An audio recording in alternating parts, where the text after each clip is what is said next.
Have you lost weight only to gain it right back after returning to your routine? Did your diet work for someone else but not you? Rockin' That ID Life helps you understand your genetic makeup to find a lifestyle that fits your needs. Together, you and RockinThatIDLife.com can focus on your health and meet your goals today. That's RockinThatIDLife.com.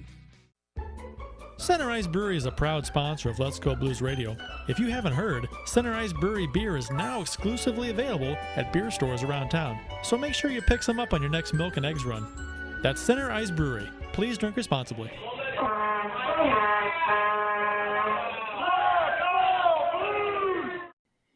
Welcome to a special edition, not a special edition, a playoff edition of Let's Go Blues Radio.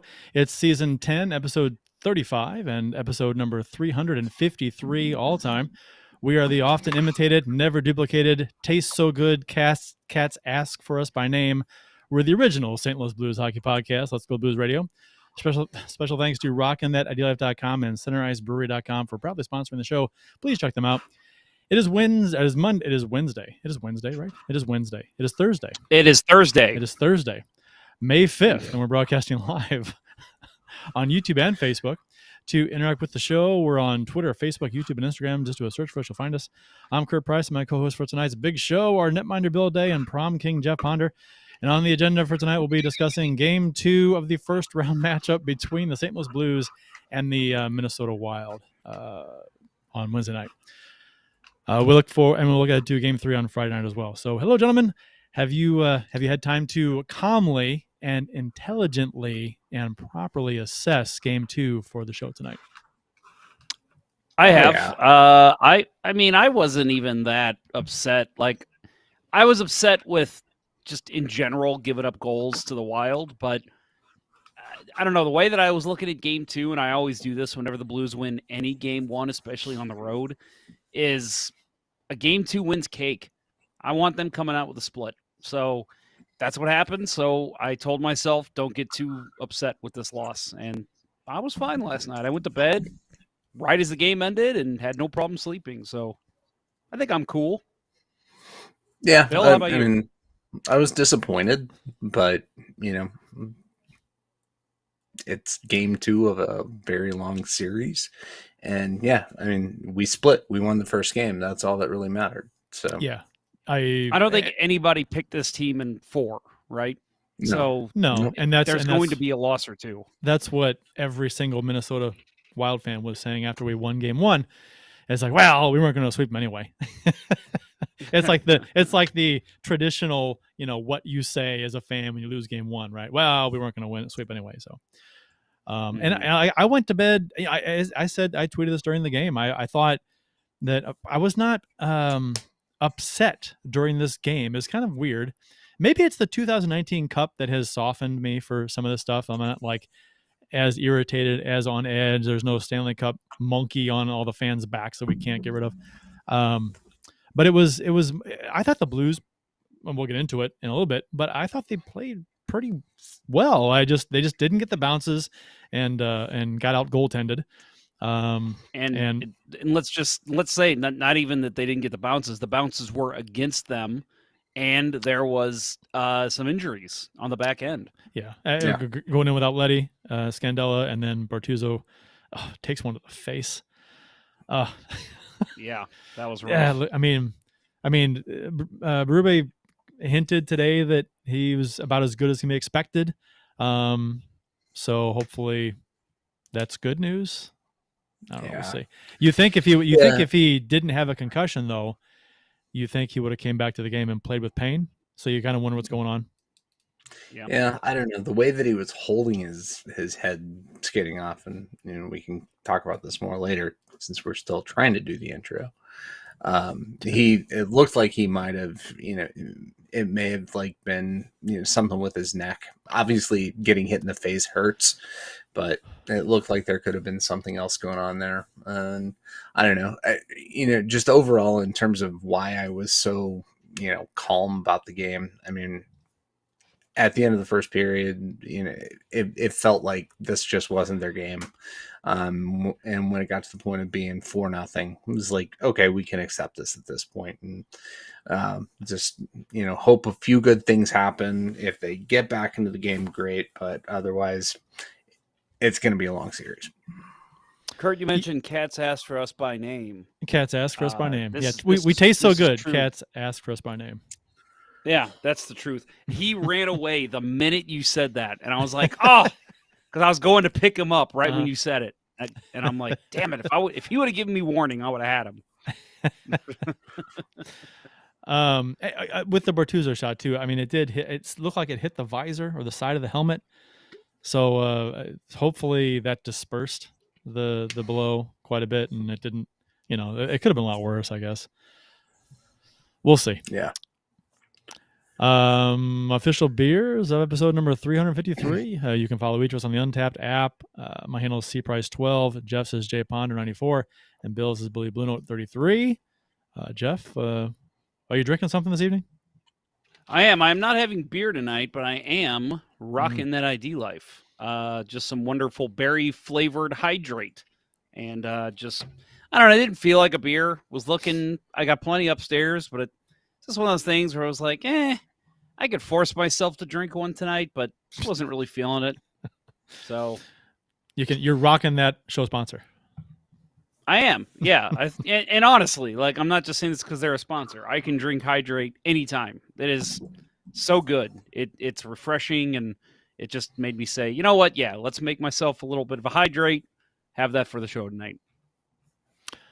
Bill. So responsible. Responsible. He is. Jeff. Mm-hmm. Yeah. So my beer, I'm going with the theme beer here tonight because, it is Cinco Rob DeMaio today. So, and congratulations to Rob DeMaio on getting the assistant GM job in Anaheim after a nice little stint with the Blues.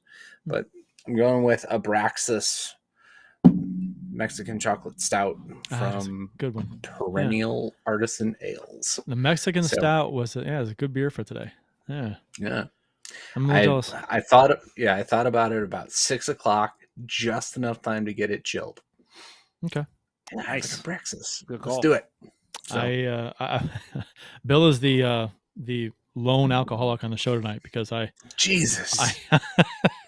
I have water. I didn't grab a beer, and I'm like, oh, I could grab one. I'm like, oh no, I've already started the show, so I'll just go with my water. Well, there you go. It kind of slipped my mind, but I'm fine with the water. It's fine. Bill's got a good enough drink for all three of us. He does.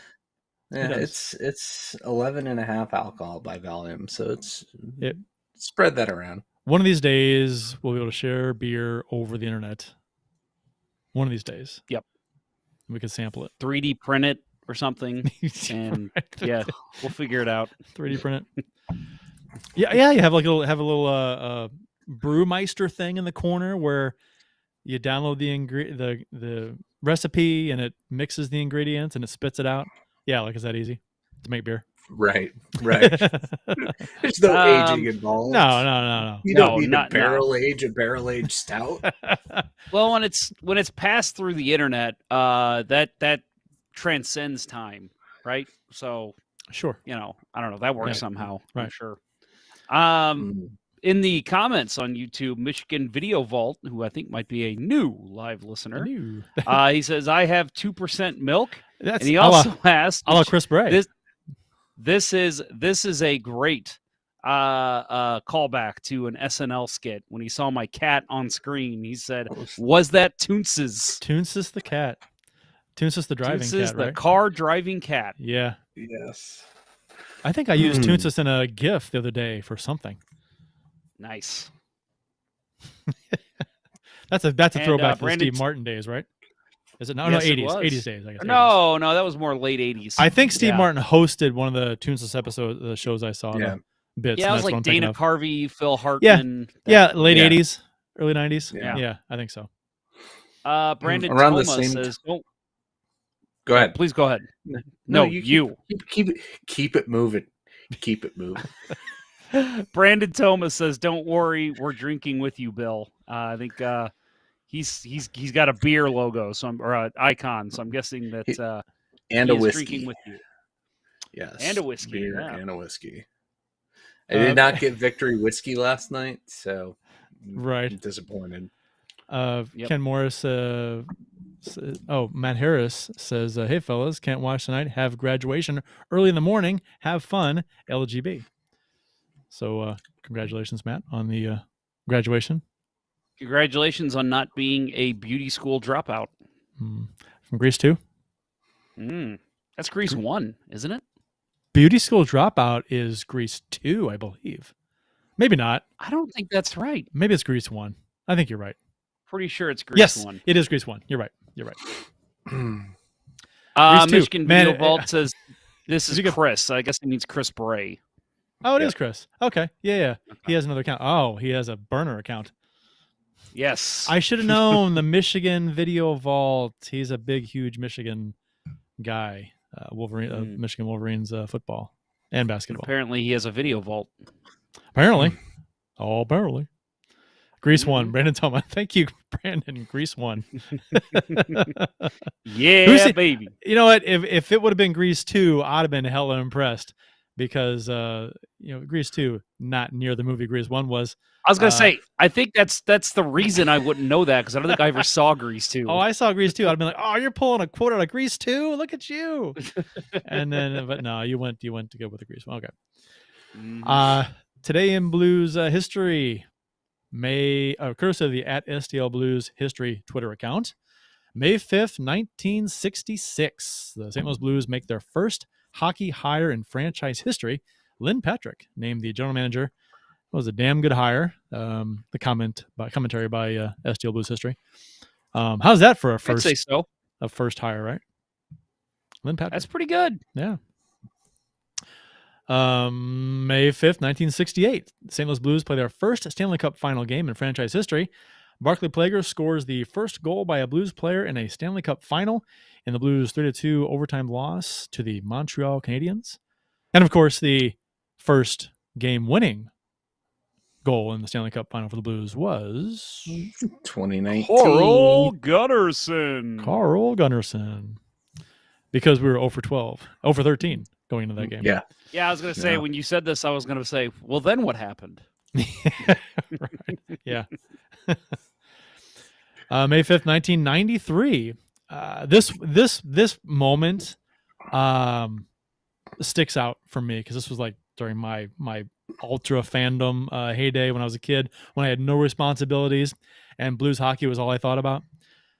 Jeff Brown, May 5th, 1993. Jeff Brown scored a double overtime playoff goal, and Curtis Joseph made 57 saves as the St. Louis Blues tied the series at 1 game apiece versus the Toronto Maple Leafs. That was a great series. The same series that Gilmore had the wraparound for the double overtime winner. Yeah, that sucked. The spinorama behind the net backhand made Joseph look foolish. He did. And Joseph, if you just watch Joseph on that play, because I watched the replay of it because he has the video of it in his tweet, Joseph does look bad on that play. He didn't follow it too well. Yeah. Because the play it's not like it's a quick play. Joseph just picked the wrong side and didn't get back over in time. I was working on a college project while I watched this game on my 13-inch TV in my room. I was making a complex out of foam board that was like the old ballpark sports center. Bill, did you ever see that thing I made? I don't know. I think I saw it at your parents' house. During, like when we were over there playing wiffle ball once. Yeah, that was it. Basically, it was a foam board indoor complex, indoor softball field that converted into a soccer hockey arena, kind of like anybody familiar with the old ballpark sports center in O'Fallon, Illinois, back in the day, back in the 80s and 90s. It was kind of like that, but with improvements for things. So it was pretty detailed, pretty involved. Not gonna lie. Did it have a Jurgen? It didn't have a Jurgen, but it had a Jurgen office. That's all that matters. Should have claymation Jurgen. That would be great. The one eye fixed in one position. Yes. Wait, who are you looking at? What? I can't tell. He's looking at us both, and we're on opposite sides of him. Yes. That's total inside joke that no one else gets. Unless anybody knows Jurgen from the Ballpark Sports Center in that. in O'Fallon back in the early 90s. He was a soccer guy. He was Austrian. So he had that Schwarzenegger accent. Tall, skinny mustache, like porn stash. But what did he say? If you think I'm going to go out there and get the son of a bitch, you are wrong. Yep. After we got our 16-year-old selves got our asses handed to us by, the Ultimate Sports Bar, 35-year-old bullet heads. Yeah. Oh yeah. May 5th. We were annoying assholes. You know what though? You still are. You know what though? I mean, we were kids. We were high schoolers, right? Playing against these 30, 35-year-old guys. And man, looking back on it, these were adults, like just trying to kick the shit out of kids during AstroTurf floor hockey, indoor hockey, which on foot, which was a lot of fun. But man, oh man, some of those adults, they didn't give a shit. If you were 16, 14, they want to beat the shit out of you. Yep. So much fun. Oh yeah, it was great. It was a lot of fun. Love pissing off old people. May 5th, 2019. The St. Louis Blues defeat the Dallas Stars 4-1 to avoid elimination and force Game 7. Sammy Blais became the 12th player to score in his NHL playoff debut. His goal in this game was pretty epic. The breakaway slap shot, and this was the same game that Bishop got hit in the collarbone by that Parayko slap shot.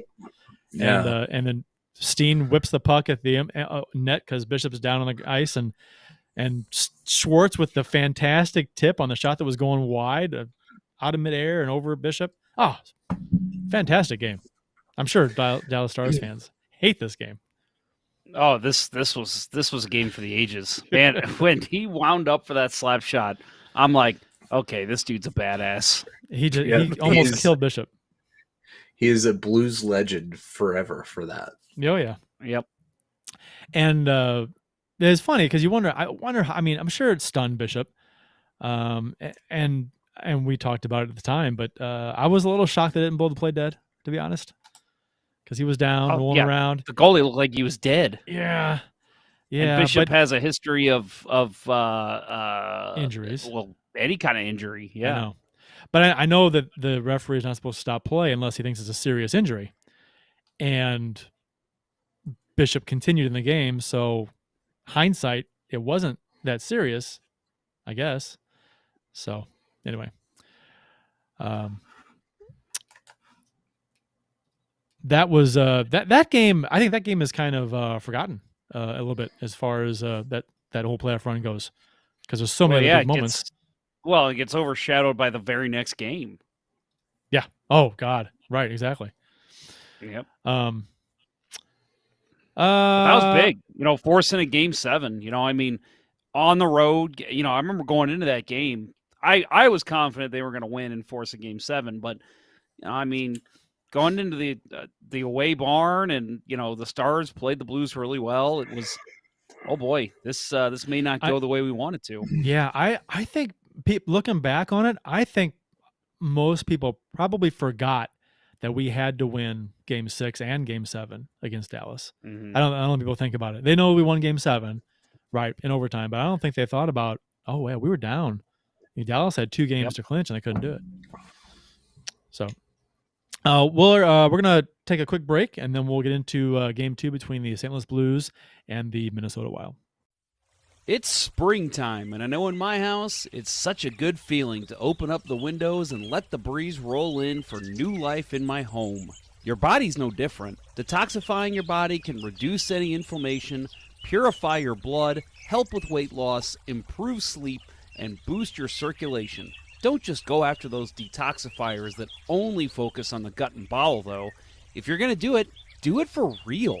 The all-new Detox Box from RockinThatIDLife.com cleans all your systems, flushing your kidneys and bowels, detoxifying your liver, and restoring your microbiome for full homeostasis. You'll feel re-energized, restored, and renewed. Make your order now and receive a free detox water bottle with your order.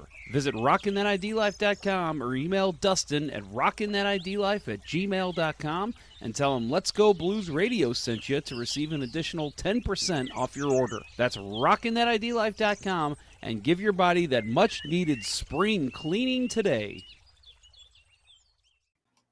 Jason Miller in the YouTube chat says, no playoff beard, Kurt?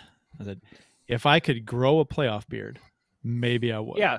Maybe. Crappy goalie, you new around here?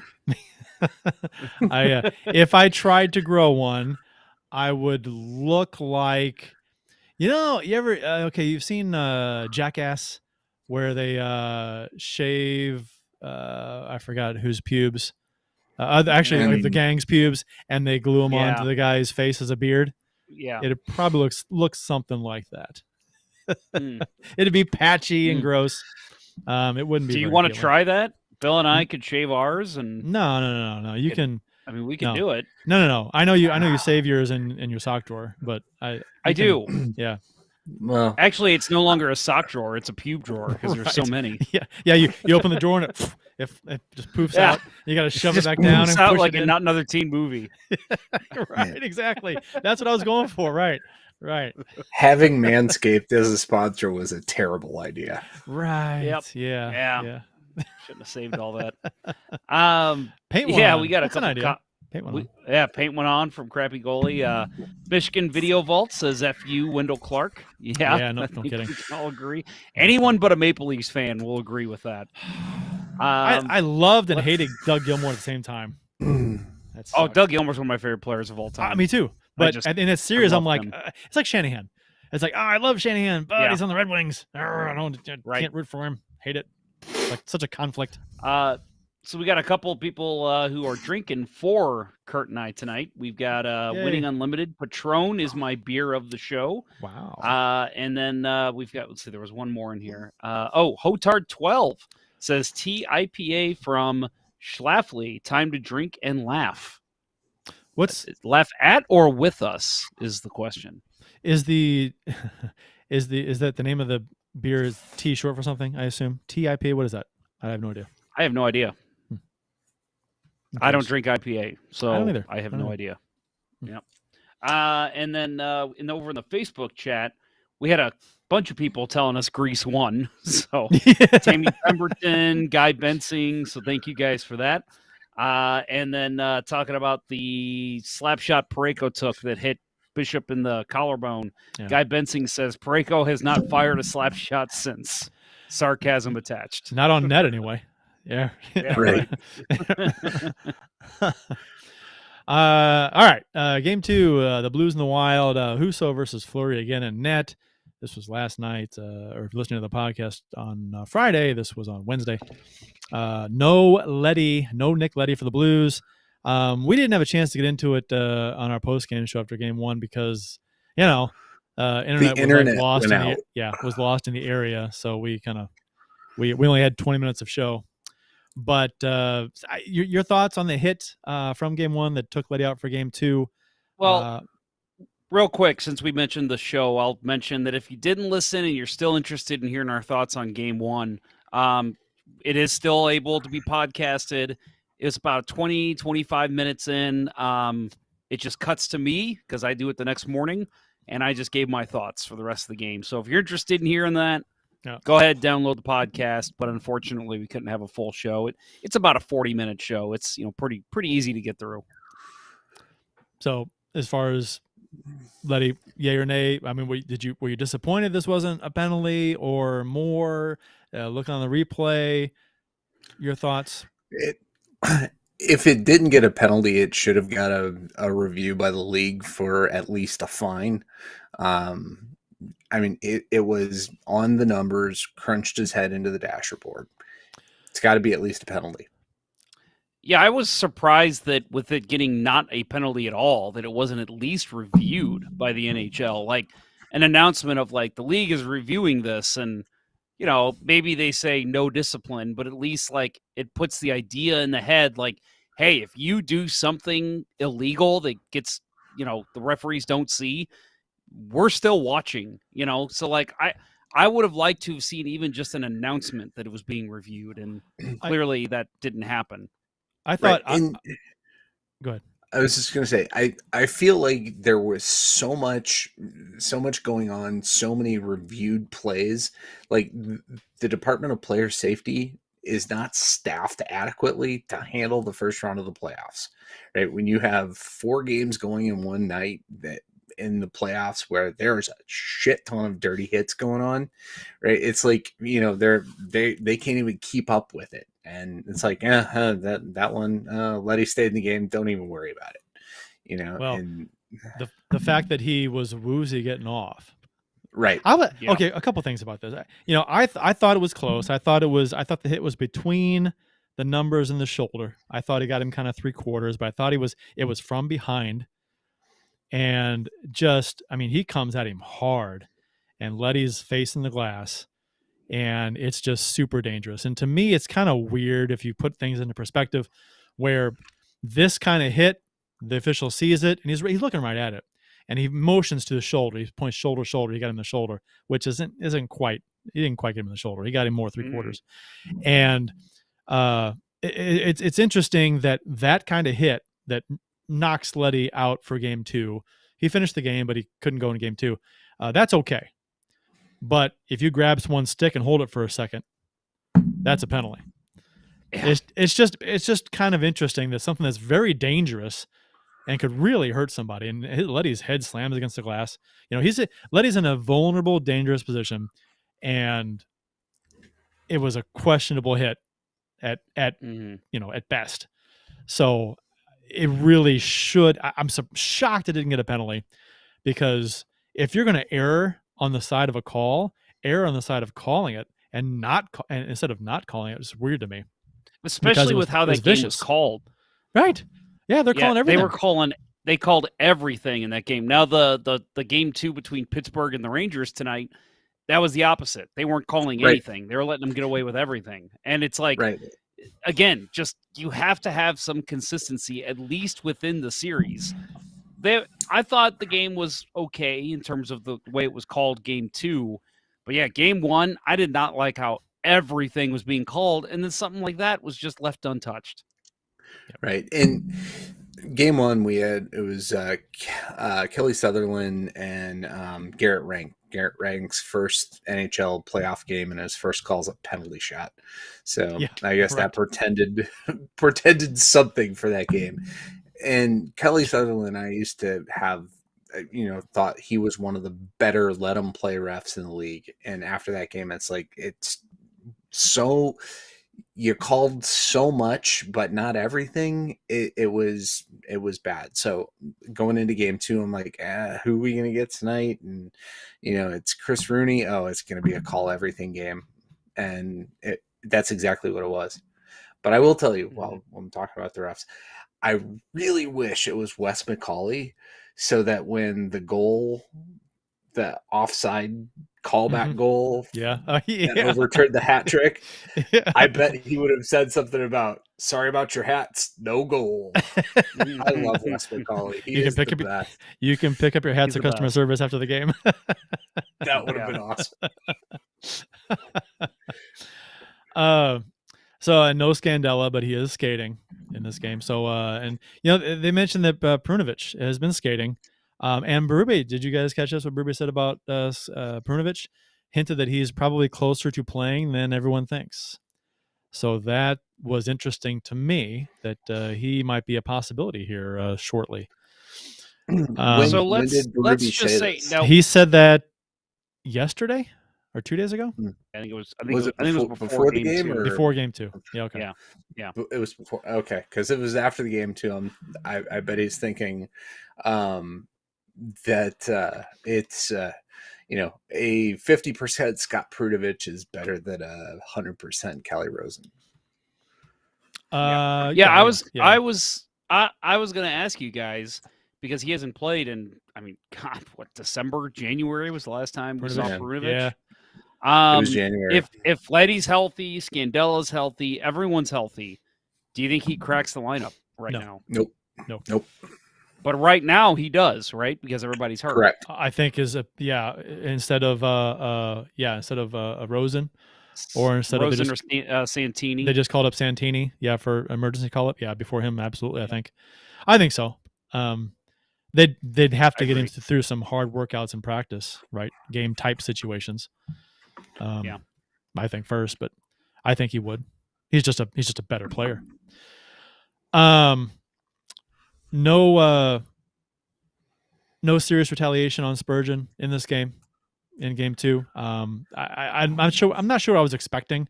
It probably depended on how the game was going. But I think before the series is over, if a game is out of hand late, you might see something. Someone take a run at him. I was surprised when the Blues were down 4-0 that somebody didn't. I thought at that point, a Shen or whoever might say, yeah, we're going to get a penalty here, but we're down by 4. And if we kill off the penalty, that's going to, give our team a spark. Like, that's what I was kind of expecting. And it just never happened. Maybe because when they were down 4-0, they were still out playing Minnesota. Yeah. They were playing. Yeah. They played well. Maybe they felt that, God, okay, let's just get that first goal and let's get going. All these bounces going Minnesota's way, it's just killing us. It had to be a frustrating game for the Blues to play in. Yeah, I don't know. I don't know if there's any chance that you have in a series to exact some revenge. It's when you're down 4-0 in a game 2. Yeah, I get it. So I did not I thought the Blues played way too soft of a game. There was not nearly enough contact. There weren't, like, the penalties were all, stick infraction type penalties, and nobody was really getting in and making anybody feel, hit them with your stick, let them know you're there, right? Bleed all over them, let them know you're there. Yeah, none of that was happening, and lumber in his teeth. Right. That was one thing that frustrated me about last night.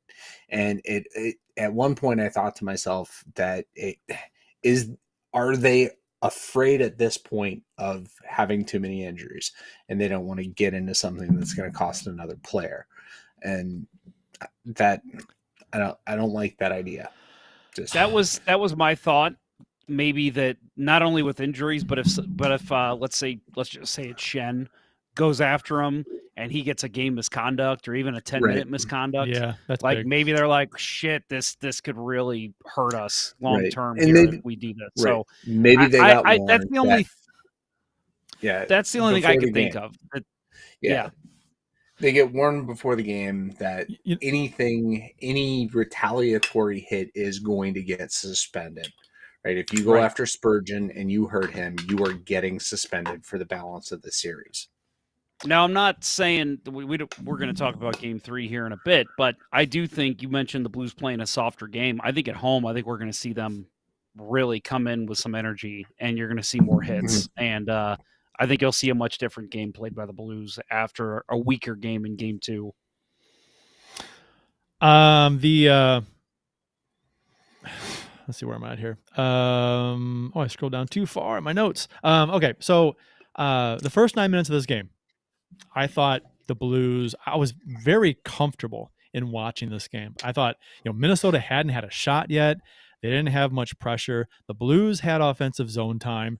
They had some chances. They hit a post, and I'm thinking they're looking good. They're playing a really, really good road game in the playoffs, and I was just very comfortable. I was content and confident in how this game was, with the vibe of this game and how it was playing out. You can tell that I agree with you from the first tweet I had of the game, which we'll get to after the Wild scored.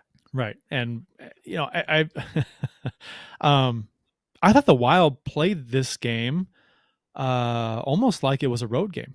It was in a tough building. They weren't getting any shots.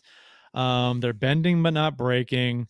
And they played like they were the road team in a way, because they just didn't have anything. I mean, they talked on the broadcast about the Blues got to weather that early storm. There was zero storm. There was nothing coming from Minnesota. They were out there, and that was it.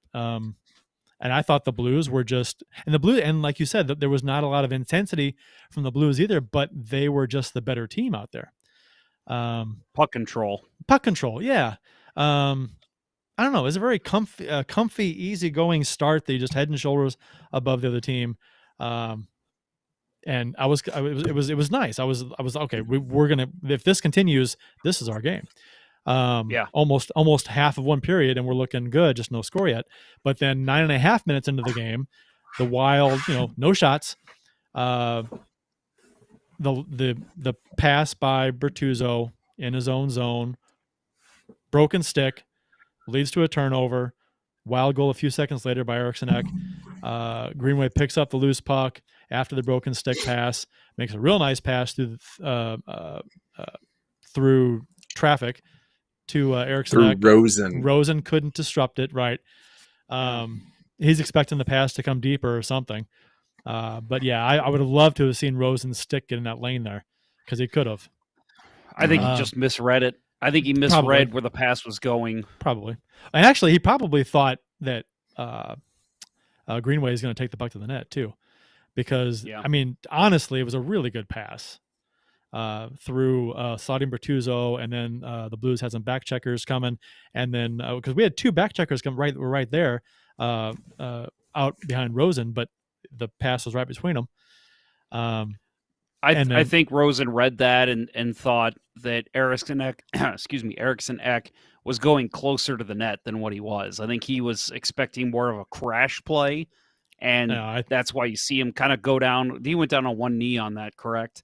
I don't know if I know Bertuzzo slid down. I thought he thought Greenway was going to the net, but he didn't go down on one knee, but he dropped his hand down like he was trying to get a stick along the ice to take away the pass. Yeah. Well, my tweet after this was, "Hey, Wild scored their first goal of the playoffs. Isn't that cute?" Because again, like you said, Kurt, we were so comfortable in this game. They score the first goal, and it's okay. Who cares? It's just one fucking goal. Wild fans are going nuts. Wild fans are going on Twitter like, this is our game. And it's like, no, the Blues have been dominating, just a shit, unfortunate play for Bertuzzo. And it's like, that's what it's going to take for the Wild to score in this game. That's how it felt at that time. It's like, you're not going to get another chance like that. That's unfortunately, bounce. That's not how the rest of the game went. Big bounce number one for Minnesota, and they took advantage of it. Kudos to them. They capitalized a very opportunistic goal. They had their first real chance to score in the game, and they buried it. They're on their first shot of the game. So just horrible luck for the Blues as far as they're concerned. Playing well, had the better play. And then the Wild's power play came into play. Bertuzzo gets a holding call, and then 13 minutes into the game, and the Wild still only had the one shot on net going into this power play. 13 minutes in the first period. So translation, they were being outplayed, right? So, and the Wild score on the power play. Brodin takes a shot from the near side circle. Husso makes the save. Two Wild players are all alone in front because Bertuzzo had went down to block the shot, and Barbashev lost his man, and the rebound gets banged home by Goudreau. 2-0 Wild. Yeah, and Rosen, again, to harp on a theme here, Rosen also inexplicably was out above the faceoff circle on the Brodin shot and didn't get back to the net not on the Brodin shot, but before the pass went to Brodin, and he didn't get back down low. He played when they had the puck on the far boards. He aggressively, because they had just entered the zone, and they passed to the Wild player on the far boards, and he aggressively went to check him, thinking to try and force something from him, and he got rid of it quick, and they worked it back on the other side, and then Rosen doesn't get back in front in time. So aggressive play by Rosen, but I like aggressive play, but you got to be smart about it. Right. And then the Wild score again on the power play, Kaprizov's goal. The power play, the penalty that led to the first power play goal, the holding call on. I'm sorry, this was Fox holding call. Okay, or slashing call on the power play for the Wild's second power play goal. I hated this call. Hated it. Yeah. It's a stick. It's a stick check where Kaprizov has one hand on a stick and it comes off his hand so easy, and he throws his hands up in the air, like it was chopped in half. Right. Both actually. You said the first penalty was on Bortuzzo. Wasn't that also on Falk? Because Bortuzzo was out. You're there. right. So, you're right. You're right. It was. And Kaprizov embellished. Right. Kaprizov made it look like Falk brought his stick up on the play when he had a hold of Falk's stick the whole time and then yanked his head back. Yes. And if I'm the Blues after that second penalty, like Justin Falk, like you could almost see him saying, Chris Rooney, this guy's making you look like an asshole. You better fucking call him. Yeah. And you could see him laughing at Rooney saying, right. No way. Right. Yeah. But what are you gonna do? I mean, you slash a guy's stick out of his hand, and it's a penalty. Which, I mean, sometimes, I mean, if it's a vicious slash, I get it. But come on, it was again talking about the Penguins game tonight, Penguins and Rangers game 2. Did you see it was Panarin's goal when he slid it in front and it just went off? I think it was Matheson's skate and went in the net. Mm-hmm. Right before that, he got two-handed chopped by Chris Letang twice on the hands and no penalty. And I looked at that and I compared it to the call against Kaprizov last night, and I'm like, how does Kaprizov get that call twice, basically? And Artemi Panarin, one of the most gifted players in the entire league as well, he's not getting that call. Like, that's crazy to me. Right. In the Penguins game, Ed Olczyk's called the game, former Penguins guy, and he's like bitching about how many stick infractions the Penguins are going to away with in the game. Yeah. It's so inconsistent from between the series, man. It's awful. Kaprizov's power play goal, the third goal for the Wild in the game, came with less than a minute to go in the first period, which hurt extra. Backbreaker. Yeah. So, I mean, shot came from the right point, deflected. Kaprizov bats out in midair as if it's going wide, hits the post, and is laying in the crease. Husso dives back while a bunch of sticks are trying to either keep it in or hit it in, or keep it out or hit it in, and it slides in. I believe Husso ended up putting this in with his glove. If I've looked on the replay, it's hard to tell, but it looks like he kind of reaches back. I thought it hit off his trapper and he bumped it in. So kind of just a bad break. You really wanted it to be Fiala's goal. You didn't want it to be Husso putting it in his own net. Right. But they didn't give it was given to Kaprizov. They didn't give it to Fiala, whose stick was right there. So that tells me it went off Husso's glove. Oh yeah. Which, and this is one of those plays where you're watching as a fan and it's 3-0 with this goal.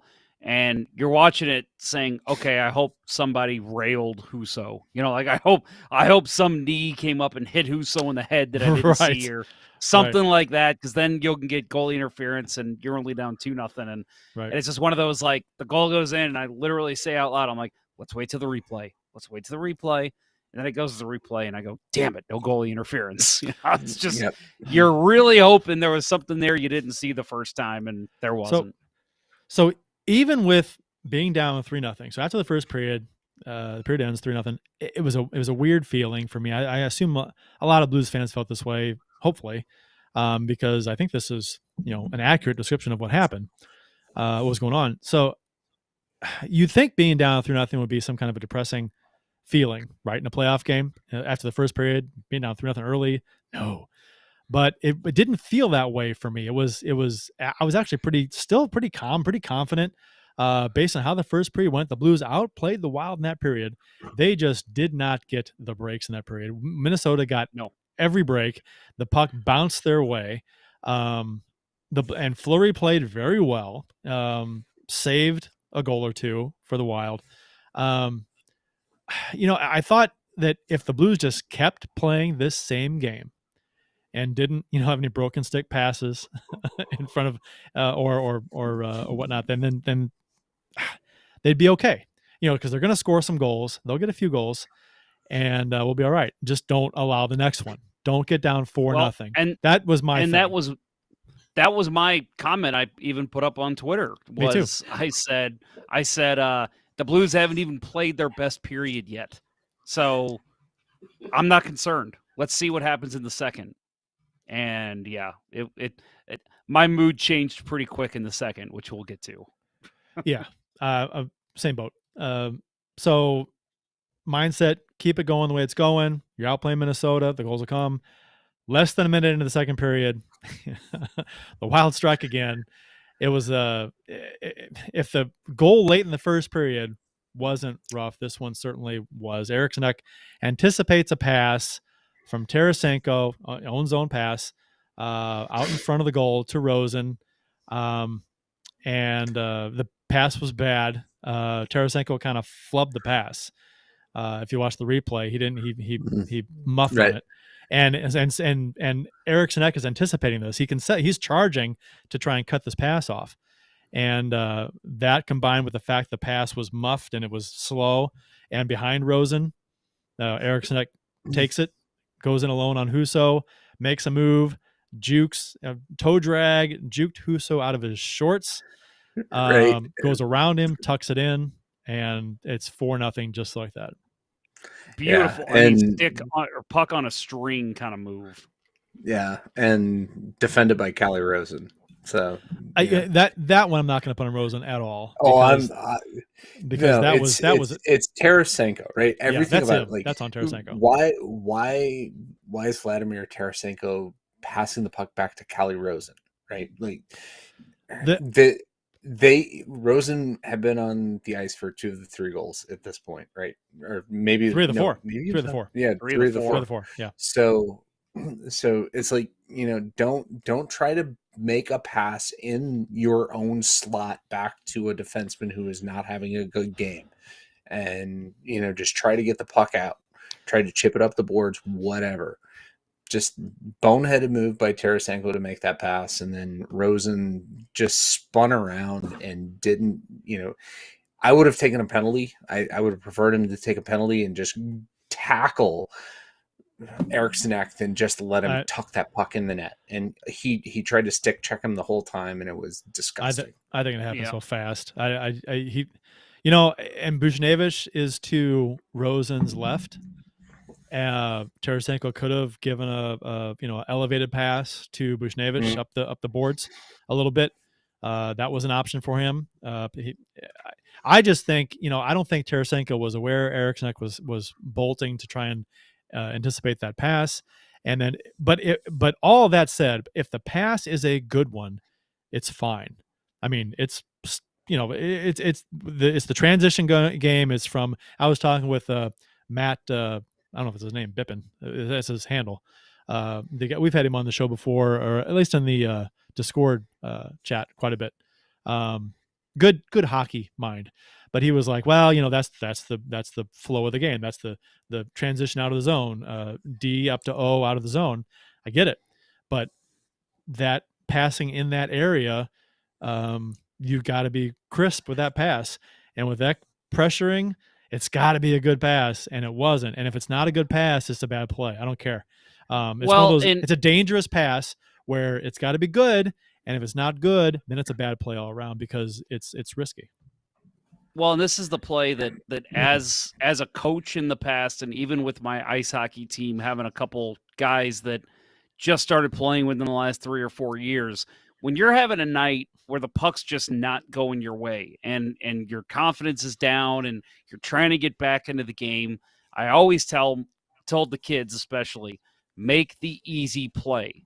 Make the easy play, chip it out, get it to center, forecheck, get in there, maybe you can get a sloppy goal, then start playing your game again.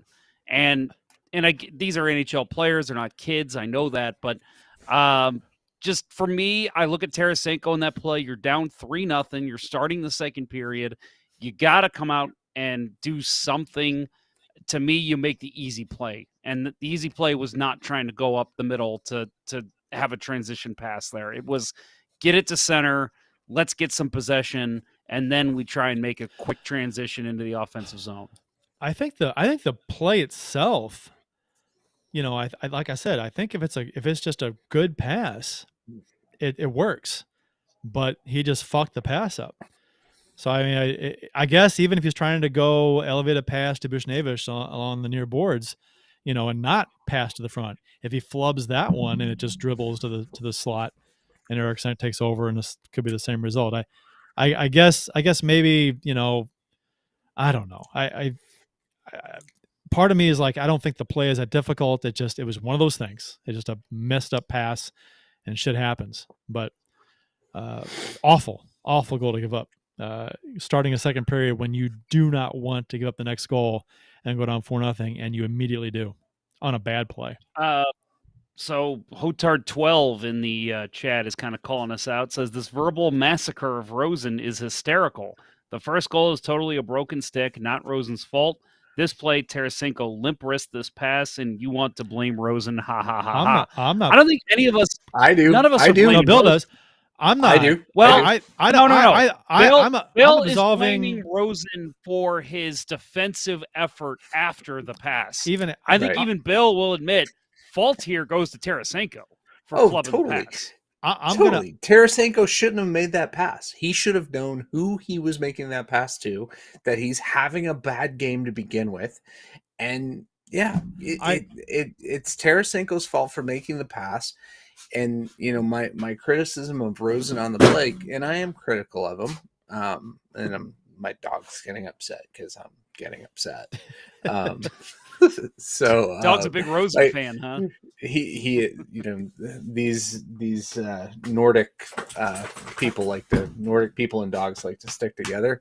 But yeah, it's I thought Rosen should have just lunged and grabbed and tackled Eriksson rather than let him score that goal. I'm more with Hotard here.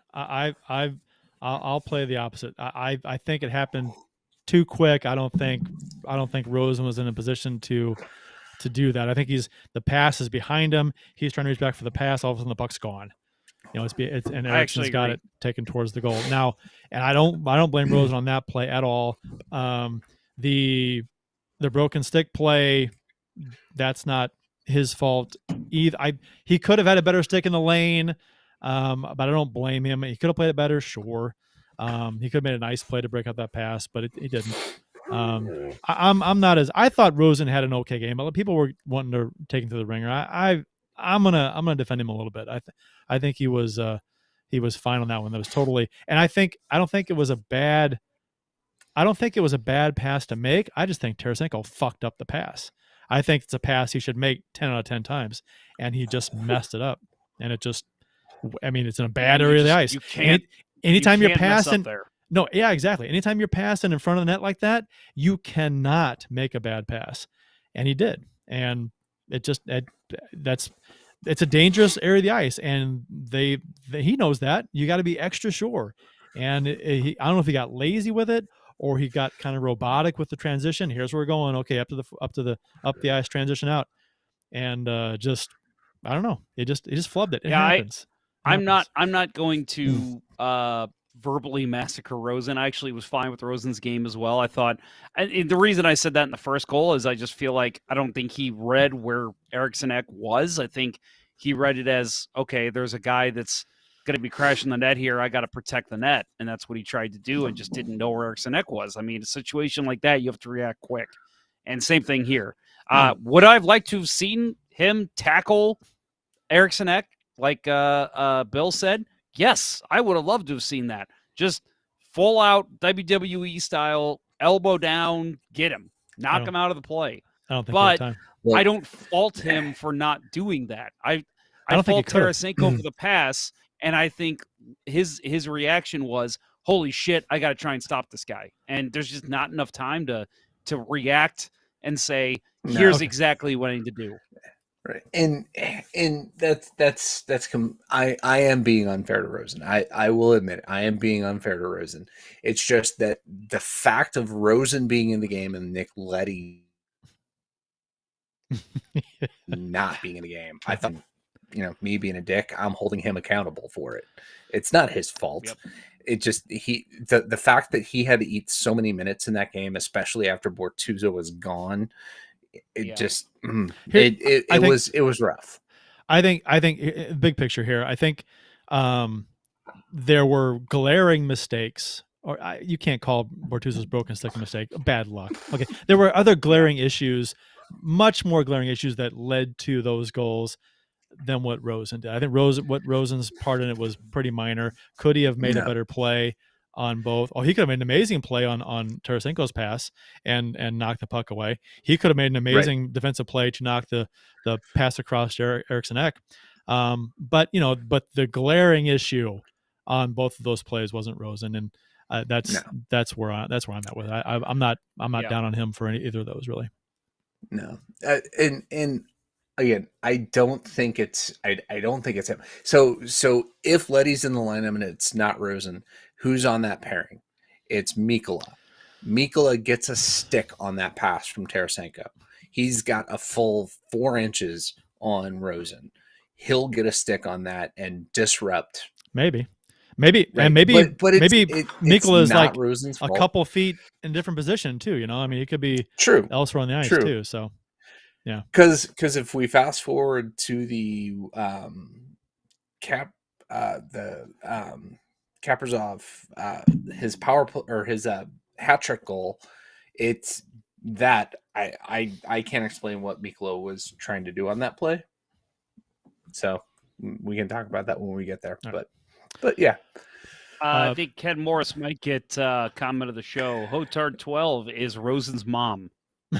Yep, I nominate that as well. So the Blues do finally score midway through the second period. Not surprisingly, a power play goal. Tarasenko with a real nice keep up high in the offensive zone, out-muscling a wild player and throwing the puck in deep. Kyrou breaks to the net on the weak side. Thomas sees him from the corner, feeds him, but it doesn't go in. Kind of hits Kyrou, his stick. The puck sticks with Kyrou, maintains possession, and Fleury had slid across the far side, and Kyrou is a wide open net from a bad angle and puts it in. So I'm thinking there it is, the goal that finally gets us going on the scoreboard, hopefully gets Kyrou going as well, because he hasn't been right since the All-Star break.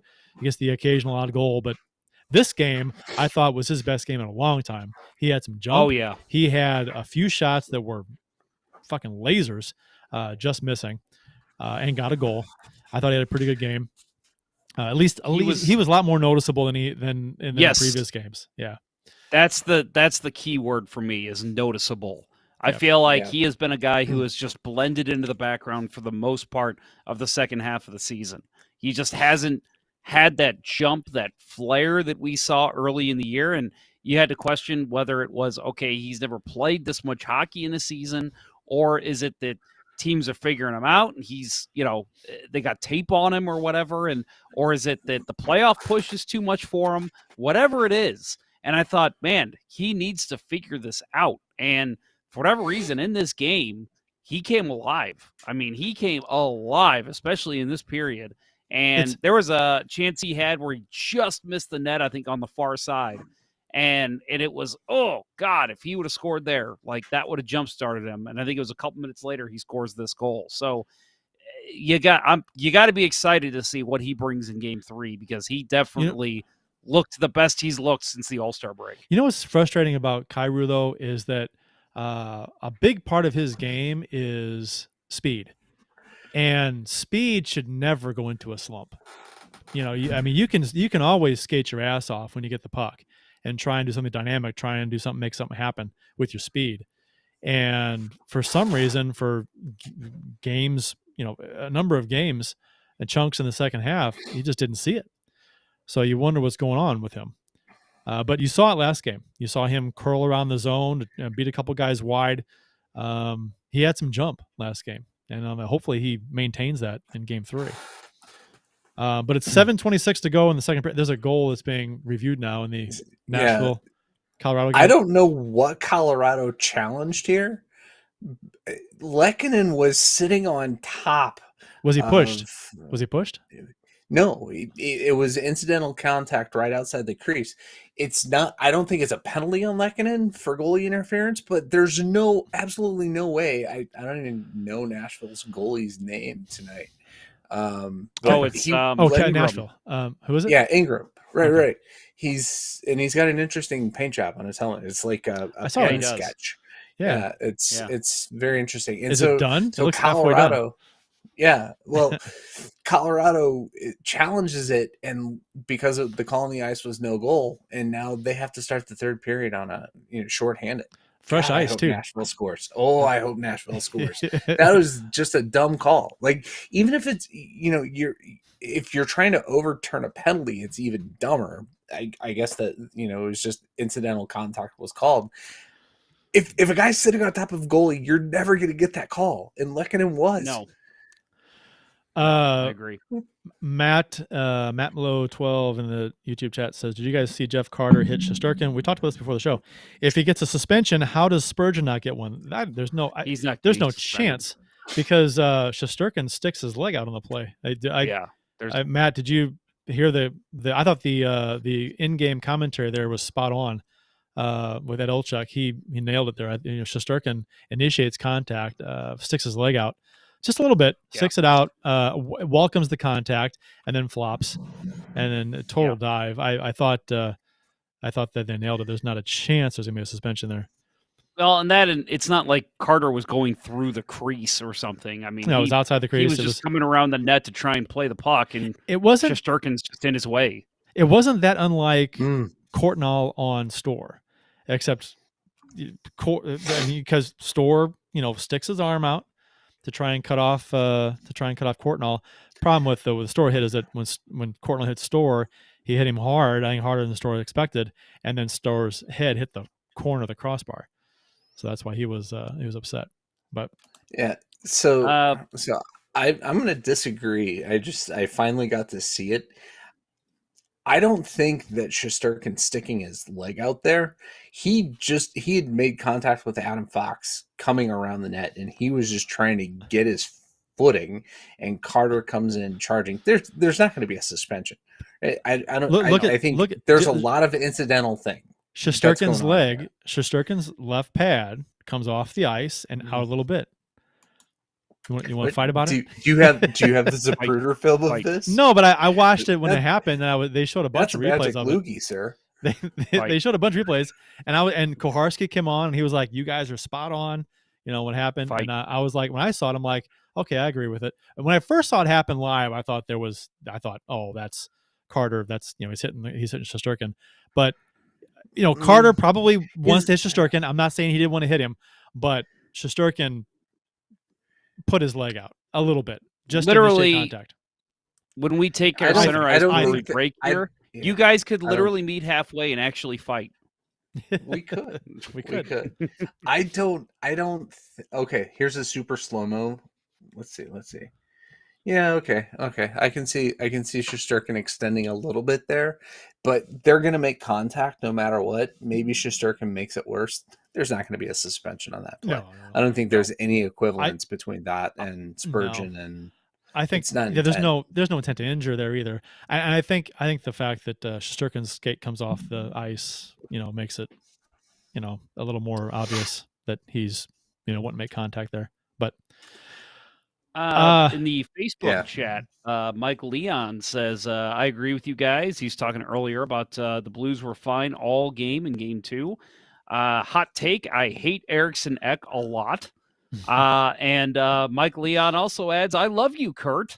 I think Rosen was put in terrible spots and didn't come through.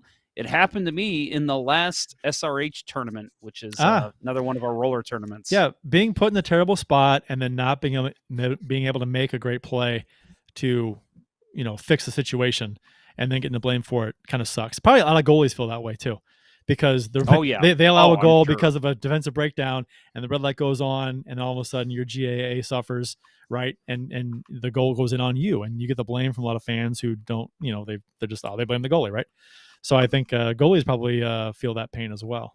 So one of my favorite things to do in men's league is blame my goalie for empty net goals. Whenever we give up Right. goal, I always go, "Where the hell were you? What are you doing here?" Well, if he had made more saves earlier in the game, you wouldn't have had to pull him, and there wouldn't have been a goal. Exactly. Yeah, it's all like a domino effect with goalies. I hate goalies. Bunch of dicks. Goalies are the worst. They are the worst. They're the worst kind of people. But you only like beg to have them when it was like a pickup games going on. You're like, anybody want to play goal, please? Oh, those fuckers get to play for free. Turn the net around. Turn the net around and upside down.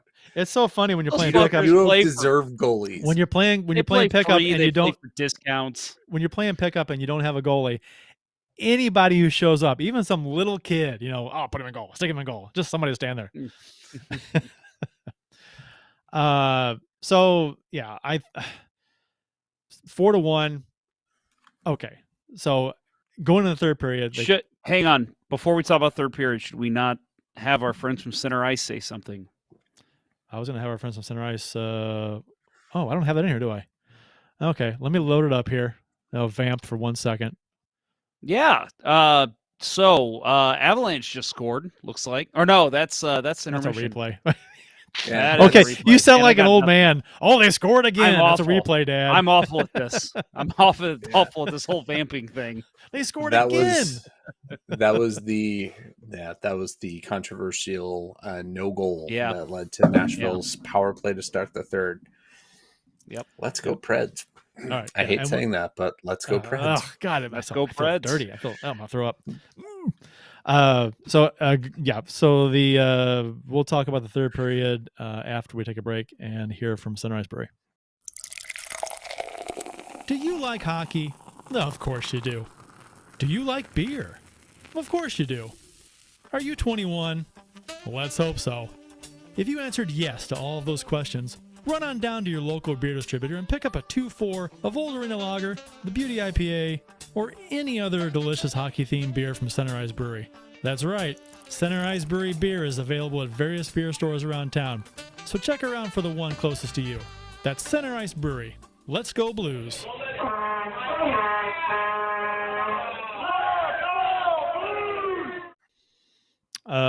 Thanks for catching that, Jeff. Wouldn't want to shun our friends at Center Ice. No, that's what Bill and I are here for, is to just remind you things, because otherwise we wouldn't be here and you would just be doing the show yourself. Yeah, right. And the lights would be turned off because we can't pay our bills. I meant to mention I was at the last game of the season against the Golden Knights, and it was a very disappointing game. But no Center Ice Brewery beer to be found in Enterprise Center that night. I didn't go to the draft, the local drafts place, but no cans where I could usually find it. So hopefully they get their production going again. I think they're only at that local draft spot now. They don't have the cans anywhere. Yeah, they announced this week that they're teaming up with Charleville down in St. Genevieve. That's where they're going to be producing their stuff. So and they said they looking did forward say to seeing it soon. Yeah, they did say that until they find a new home. So for those of you who are maybe concerned, they are serious about it. They will eventually have a new spot, and crossing my fingers, it's across the street from my house, because I would live there. They just released. They just announced that they have a new Hefeweizen too. That just came out. Yes, Did you guys see that? Yeah, looks pretty good. It does. And what is that? It was the new Beauty. Was it coconut? The pineapple. Pineapple. Yeah. Looking forward to trying that too. Yeah. Yep. All right. So third period. So the mindset is, right, it's 4-1, gotta score the next goal. I mean, same as it was 3-0, but it didn't happen. But pretty early in the third period, Tarasenko scores, got the lead to 4-2. Thinking, okay. Thomas to Bishnevich over to Tarasenko, who one times it upper glove on Fleury as he slides across. Perfect zone entry. And a quick, well-placed shot with Fleury moving. And here we go. The Blues are off and running, 4-2. And I'll tell you what, 4-2, they were coming in waves. Tarasenko hits the post like a minute later. Right. It could have been 4-3. Shen got robbed by Fleury right before the offside goal.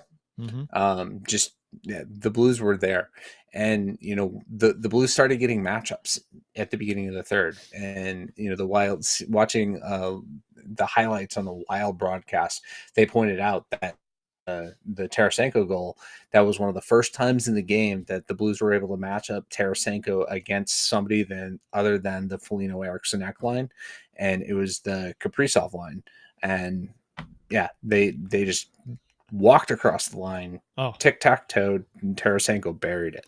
And it was quick. Oh, it was a quick shot. Yeah, and let's not overlook the fact that there's a one-timer. I mean, we've talked about how he's worked on his one-timer clearly in the last season or so, and that was probably his best one-time goal he's had. I mean, that was right in the sweet spot of where he needs to shoot it on his stick. Like, he did that, actually, I don't know if you guys remember, he scored a goal in the Winter Classic against Minnesota, kind of from the same spot, but he kind of whiffed on the shot, and I think Talbot just kind of misread it, and it still went in. This one was just beautiful, and that's what you want to see from him on the rush. And if he could do that, all the time, look out, Minnesota. You're not going to last a lot longer. And the book on Fleury now is high, right? It's high glove, high blocker. That's where he gets beat. Right. And I thought too, going back to even the first period in this game, not that I want to go back that far to analyze it, but I thought the Blues were missing high, right? If they can get a few more shots on in the, earlier on in the game, I think they're probably more, we're not in a 4-0 hole at any point in this game. But so many of their shots just, either grazing off the crossbar or over the net. I mean, Perron had 3 or 4 that were over the net, and just get them on goal. I was listening to Minnesota Sports Talk Radio today just to hear some comments about last night's game, game 2, and there was a guy on there who was said, Fleury played really well in this game, although I thought he should have had the second goal. Second goal he looked bad on. He should have had that goal. I'm like, are you fucking kidding me? Tarasenko's goal, the one that the laser over the moving side to side, upper glove. What the fuck? That was a beautiful a tough one for well any placed goal. Yeah, right. Even Bill Day couldn't have stopped that. Oh no, totally not. I would have ripped my nutsack. Yeah, but if you can fault them on anything, it was ever not reading the Thomas pass to Kyrou and overcommitting himself off the post on the Blues' first goal. But I don't think you can fault Fleury for anything in this game. He was so damn good. He was good. How many great one-timers did the Blues have that he had the answer for? I mean, Tarasenko, Shen, just way too many opportunities that he was the better goalie in this game. And that's one thing I love about the series, is that it is a goaltending duel back and forth so far. Keep it going. It's a goaltending duel with great offenses coming at you. Yeah. Yes. It's not like it's 2 mediocre offenses either. So we're seeing highlight reel saves almost every period. So with just over 8 minutes remaining and the Blues needing 2 goals, with the Blues D pinching, taking some chances, trying to make that happen. The Wild break out 2-on-1.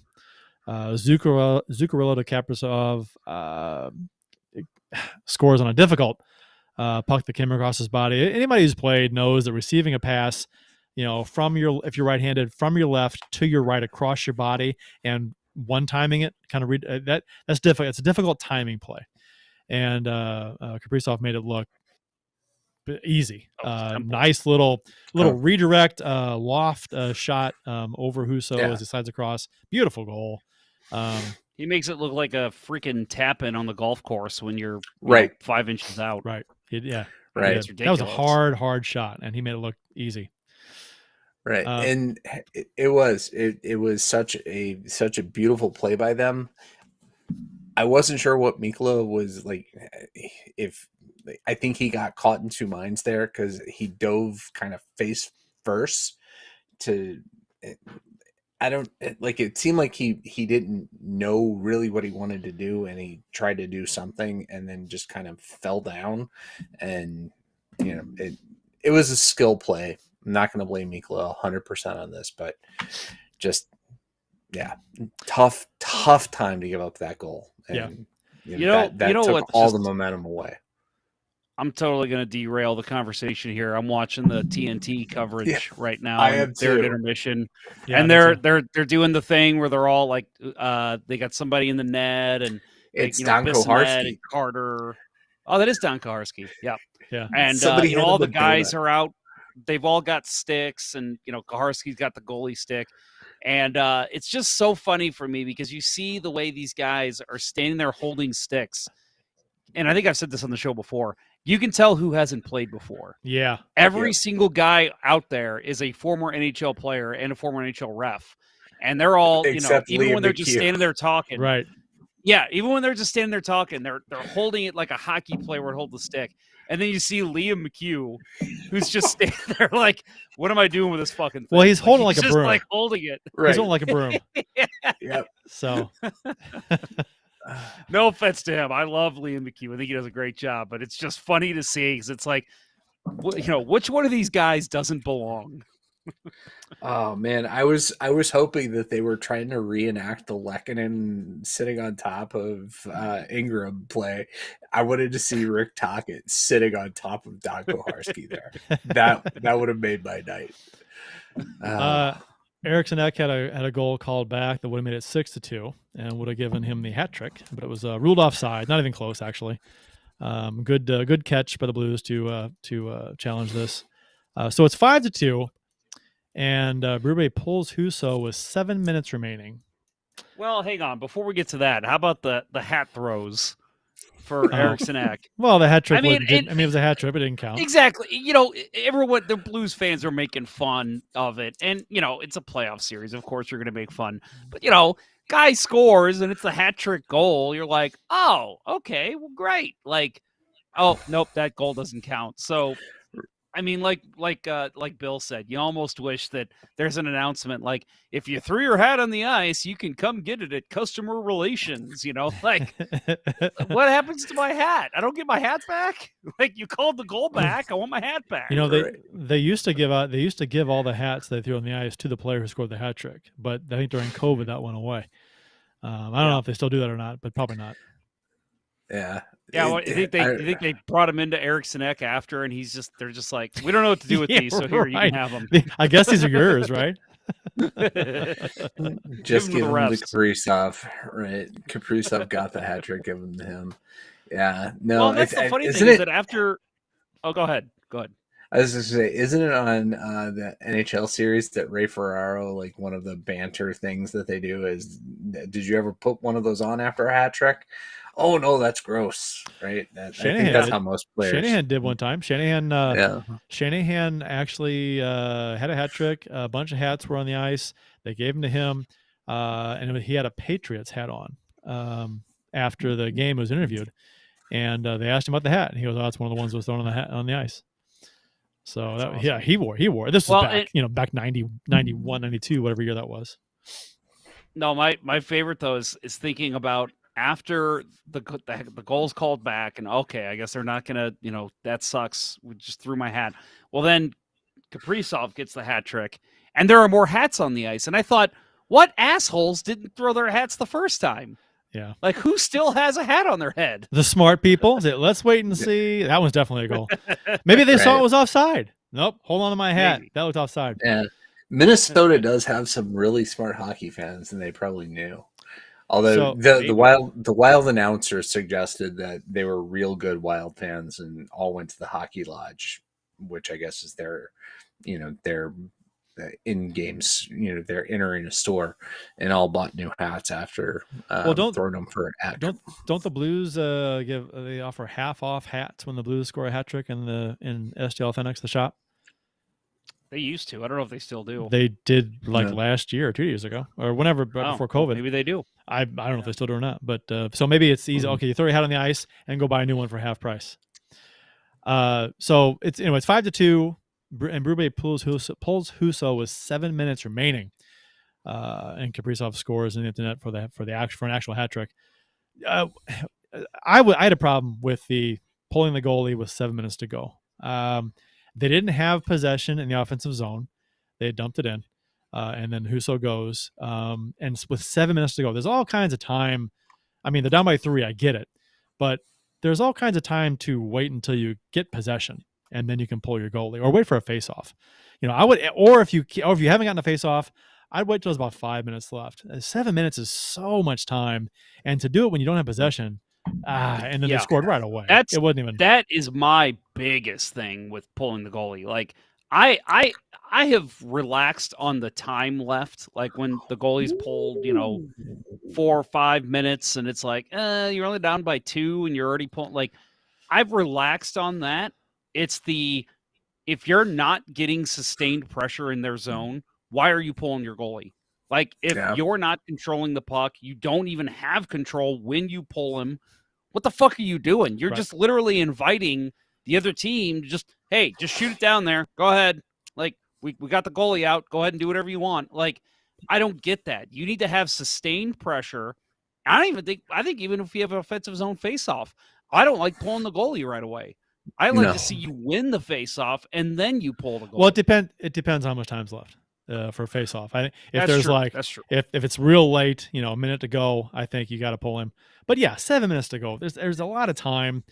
I was like, if the Blues had sustained pressure for a good 30, 40 seconds before that, and they were in the offensive zone when they pulled him, I would have been like, okay, that's fine. Maybe. But it wasn't the time that bothered me. It was the lack of possession.